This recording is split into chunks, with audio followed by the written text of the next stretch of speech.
Hello guys, good morning, welcome back to a new blog. আমি প্রীতি, আমি চলে এসেছি তোমাদের সাথে আবার একটা নিউ ভিডিও নিই। তো ভাবছি এখন থেকে প্রায় রোজই ভিডিও করব। কিছুদিন হচ্ছে যে কি আমি রোজ ভিডিও করতে পারছি না। আর ওদিকে আমার মা কি হয়েছে, বাজারে গেছিলো, তো আমি ঘুমাচ্ছিলাম, মা বাজারে গেছিলো। আর না বৃষ্টি পড়ছিল এত, আমি না পুরো জামাগুলো অত তো ভালো করে মার মতো দিতে পারি না, তাও যেটুকু জামা তুলে মেলে দিয়েছি যেটুকু পেরেছি। মা বলছে যে কি থাক তো, জামাগুলো কি আছে, ওগুলো এমনিই ভেজা ছিল। আমি বলি তারপর তুমি যদি আমাকে বকতে যে কি একটু জামাগুলো তুলতে পারিস নি। আমি ঘুমের চোখে উঠে যেন ভিজে ভিজে, মানে ভিজে মানে ছাতা নিয়েছি কিন্তু ঘুমের চোখে তো আমি টাল খাচ্ছি, আমি ছাতা নিয়ে নিয়ে কিভাবে তুললাম, মানে ঘুমের চোখে ইয়ে করে। আর এখানে না কাজ হচ্ছে তো, আর ওই ঘ্যাঁ ঘ্যাঁ করে মেশিন চলছে, টাইলসের না কিসের আমি জানি না, যাই হোক ওই মেশিনটা চলছে না, এত আওয়াজ। আর আওয়াজ আর একটা কথা কি, আমি যখনই ভিডিও করি তোমরা দেখবে যে কি ভিডিওর মধ্যে আওয়াজ হয়। আমি জানি না মিস্ত্রিগুলো বদমাইশি করেও করে।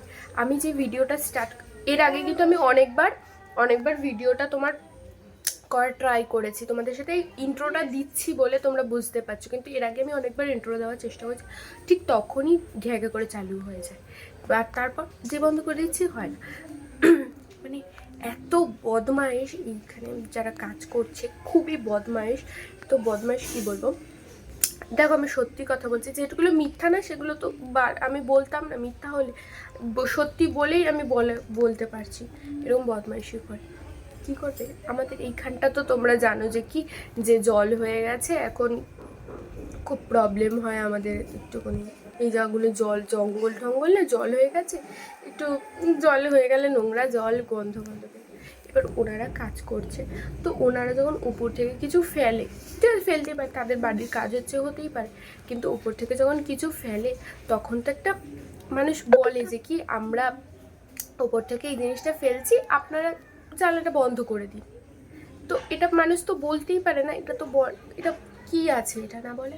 জানলাটা ওরা বলবে ওরা বন্ধ করতে, উপর থেকে ফেলবে এত, আর উপর থেকে অতটা স্পিডে ভারী বস্তা ফেললে তাহলে ওই নোংরা জলগুলো ছিটকিয়ে আসে।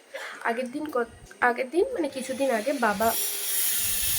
বাবা ওই ঘরে শুয়েছিল, মানে আমার আমার মানে জানলার সাইডেই কিন্তু এই ডোবাটা, আমার বাবা মার সাইডে কিন্তু ওদের ঘর।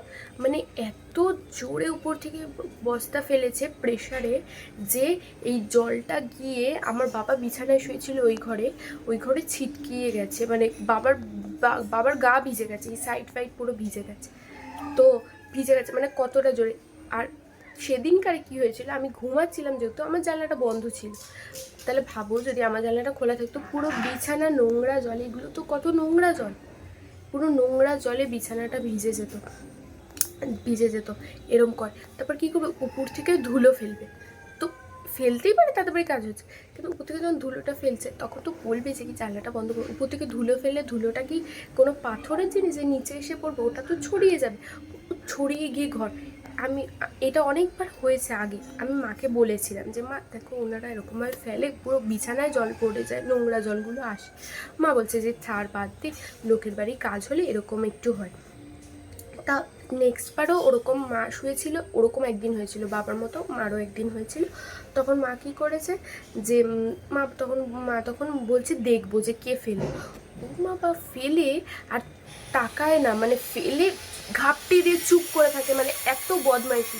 তারপর যেদিনকার বাবার সাথে হলো সেদিনকার আমি চেঁচিয়ে বলছি যে মানুষের তো একটা সেন্স থাকে, কমন সেন্স, এরকমভাবে আমরা তো বলছি না কাজ করুক না বা কিছু, এরকম কোনো ব্যাপার না, কিন্তু একটা বুদ্ধি থাকা উচিত, মানুষের একটা কমন সেন্স থাকা উচিত। বলুক তাহলে এটা আটকে দিই, তারপরে উপর থেকে ওরা ফেলতেই পারে না। মা কী করেছে, মা বাইরে গিয়ে মা গজগজ করছিল, মা এই বলছিল যে হ্যাঁ একটু করে কি এরকম কমন সেন্স বা কিচ্ছু নেই।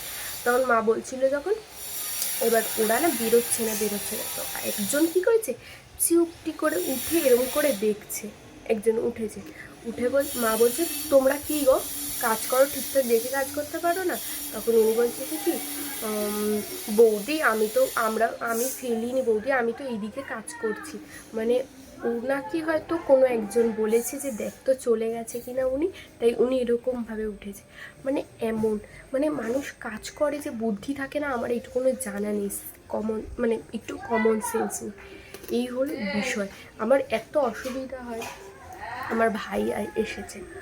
আর আরেকটা দেখো, এখানে না মানি প্ল্যান্টটা আমি কি মানে তোমার কি বলে, কালকে একটা মানি প্ল্যান্টের ছোট চারা এনেছি পাশের বাড়ি কাকির কাছ থেকে এনে, এখানটা এইটাকে ডেকোর করেছি, ওখানেও একটা ছোট্ট মতো রেখেছি টেবিলের মধ্যে। আর এটা খুব সুন্দর লাগছে, দাঁত তোমাদের সাথে শেয়ার করছি ব্যাক ক্যামেরা। তো যাই হোক, অনেক কথা বলে দিলাম, জানি না তোমাদের সাথেও এরকম অনেক ছোট ছোট সমস্যা হয় জানি। তো যাই হোক, চলো, মা বলেছে যে কি, যে মানে যাদের বাড়ির কাজ হচ্ছে তাদেরকে বলবে যে এরকম যেন, যাতে তাদেরকে বলে দেয় যে কে যেন ঠিকঠাক মতো কাজ করতে। দেখো মানি প্ল্যান্টটা আছে না, নতুন জিনিস দেখেছে আমার ভাই। চলো বেশি কথা বলে নিলাম, এটা দেখাই তোমাদেরকে। ভাই হাই করে দাও সবাইকে, গুড মর্নিং বলে দাও। Hi, good morning. দেখা যাচ্ছে না মুখটা, বলো গুড মর্নিং। Good morning. চলো তোমাদেরকে মানি প্ল্যান্টটা দেখাই। এই দেখো, এর মধ্যে একটু কালারিং পাথর দিয়েছি, আর এই যে ছোট্ট একটা মানি প্ল্যান্ট, এটাকে রেখেছি জলে। এটা রাখাতে কি সুন্দর, টেবিলটা কি সুন্দর লাগছে দেখো। হ্যাঁ, ওই জায়গাটা আমার ক্লিপটার জন্য ওই জায়গাটা ইগনোর করো, কিন্তু এটা আমি সরিয়ে দেবো।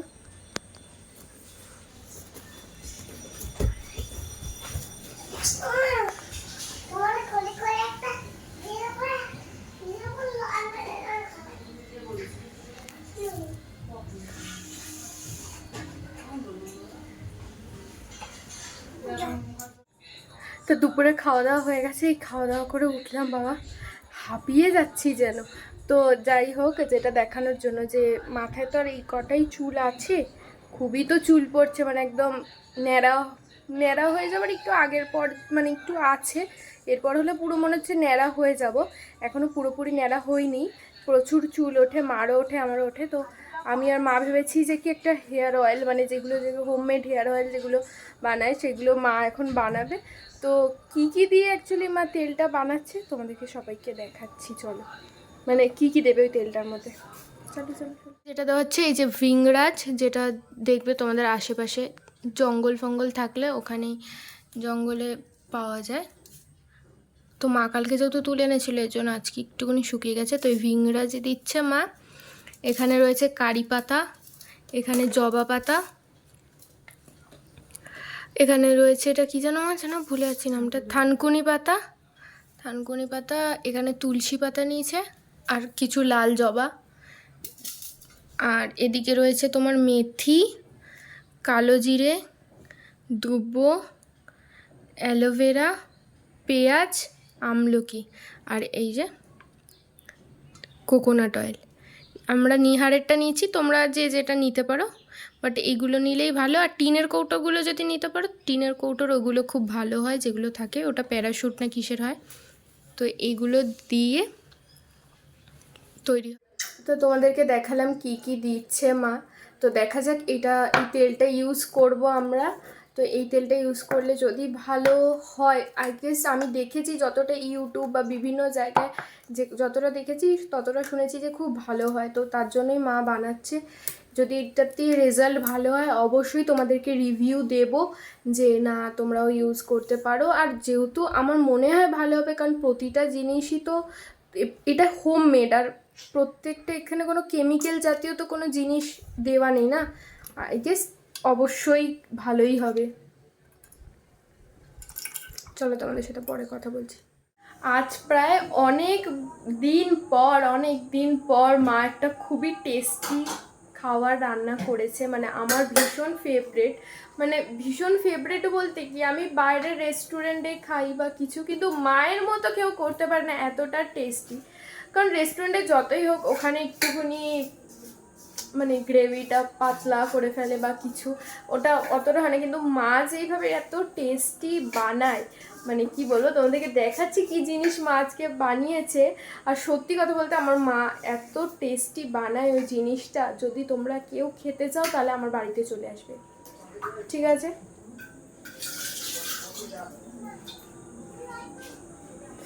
কি রসি এরম করলাম না, নোকটাতে লাগলো। চলো তোমাদেরকে দেখাচ্ছি যে কি আসলে আমার মা কি এমন জিনিস রান্না করেছে। চলো দেখ, সবারই মায়ের হাতের রান্না সব থেকে প্রিয়। আমার তো আমার মায়ের হাতের রান্না আমার বেস্ট লাগে। যা বলো না বলো, আমার তো খুবই ভালো লাগে মায়ের হাতের রান্না।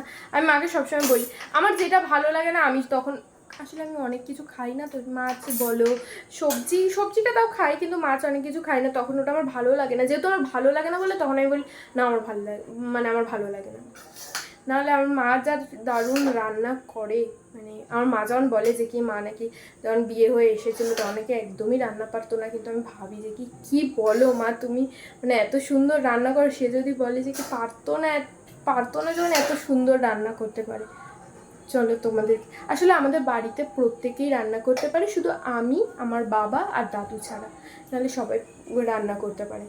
ইভেন আমার কাকাদের ঘরে তো আমার কাকাই রান্না করে, আমার কাকি তো রান্না করে না, ঠাম্মা মাঝে মধ্যে করলে করে, কিন্তু আমার বেশিরভাগটাই আমার কাকা রান্না করে। চলো তোমাদেরকে দেখাই। ফ্রাইড রাইস আর এদিকে মা এটা তোলো, আর এই যে রয়েছে চিলি চিকেন।